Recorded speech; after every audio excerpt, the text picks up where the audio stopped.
sur les thématiques études sur la macroéconomie publique et régionale, efficacité, banque et les institutions de microfinance et la promotion de l'entrepreneuriat, le Centre de recherche pour le développement économique et social, QDS en sigle, a sorti le numéro 19 avec ses spécificités et innovations. Le professeur J.B. Nyongabo, directeur de ce centre de recherche, nous présente le contenu et les grandes articulations de cette apparition. Alors le cahier de QDS numéro 19 fait partie des numéros qui ont été publiés précédemment. Donc si c'est le cahier 19, c'est qu'il existe encore 18 numéros précédents. Alors la spécificité de ce numéro, c'est qu'il comprend beaucoup de thématiques. Vous avez vu qu'il comprend une thématique sur la macroéconomie, la microéconomie, sur la gestion des affaires, mais sur l'intégration régionale, mais également sur la gestion ou bien l'organisation des entreprises. Donc ce qui fait qu'il y a des thématiques qui sont plus ou moins variées par rapport, par exemple, au numéro précédent, qui était le numéro 18, qui avait juste une thématique plus ou moins globale qui concernait seulement la dette publique et puis le chômage et la sous-emploi au Burundi. Donc c'est pour cela que le numéro 19, en fait, sa spécificité, c'est de couvrir beaucoup de domaines qui sont plus ou moins diversifiés.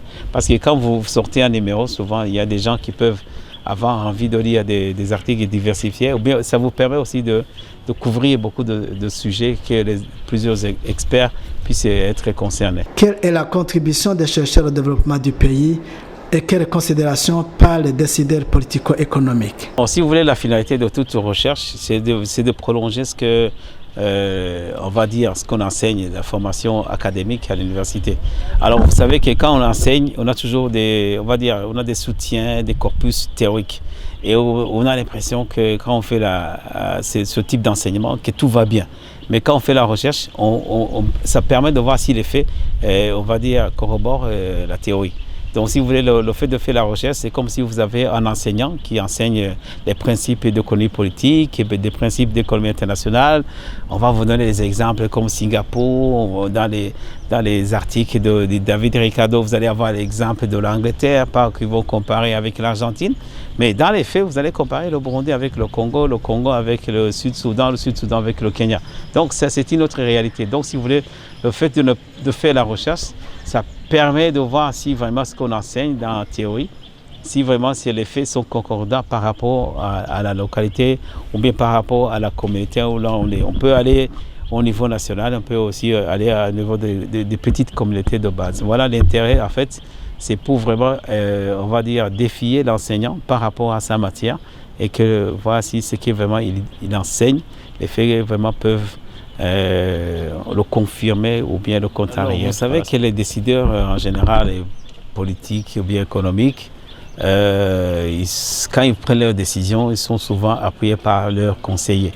Donc nous, ce que nous faisons, c'est que nous essayons d'être réguliers au niveau de la publication pour que ce que nous publions, ça puisse être consulté par ces décideurs. Et puis ce que vous n'oubliez pas, c'est que les décideurs de demain, ce sont nos étudiants. Donc si on invite les étudiants à venir à chaque fois participer à ce genre de publication, c'est que de faire en sorte que le débat puisse se faire au niveau académique et on va dire la prochaine fois qu'ils vont peut-être avoir besoin d'avoir des conseils qu'ils puissent les tirer dans les revues qui sont publiées. D'ailleurs, c'est plus facile parce qu'à chaque fois qu'on fait les publications, on demande qu'il y ait une conclusion, qu'il y ait des recommandations. Ça permet d'inspirer les décideurs politiques ou bien les décideurs économiques et même d'autres types d'intervenants. Les défis liés à la recherche sont immenses, mais il faut oser publier car il y a tout un tas de sujets, inclus de la part de ce chercheur. Alors, il y a beaucoup de défis. Il y a, on va dire, l'environnement, j'allais dire socio-économique. Donc, c'est-à-dire, si vous êtes dans un domaine ou bien dans un environnement où les gens ne publient pas, on ne vous encourage pas à publier, alors vous ne publiez pas. Si par exemple vous étiez dans une autre université, des endroits où vous partez, c'est comme si vous étiez dans un couvent. Donc voilà, quand vous êtes dans un couvent, vous priez absolument, mais que vous le vouliez ou non. Il y a des endroits où vous êtes obligé de publier comme tout le monde. Et puis après, ce que vous allez constater, c'est que dans la plupart des publications, vous allez trouver que c'est presque la même famille d'auteurs. C'est-à-dire vous avez les collègues, et puis ils se voient dans les laboratoires, et puis ils continuent. Et puis la recherche, c'est quelque chose qui devient continu. Donc c'est pour cela qu'ici, on n'a pas cette culture, on va dire, de publier.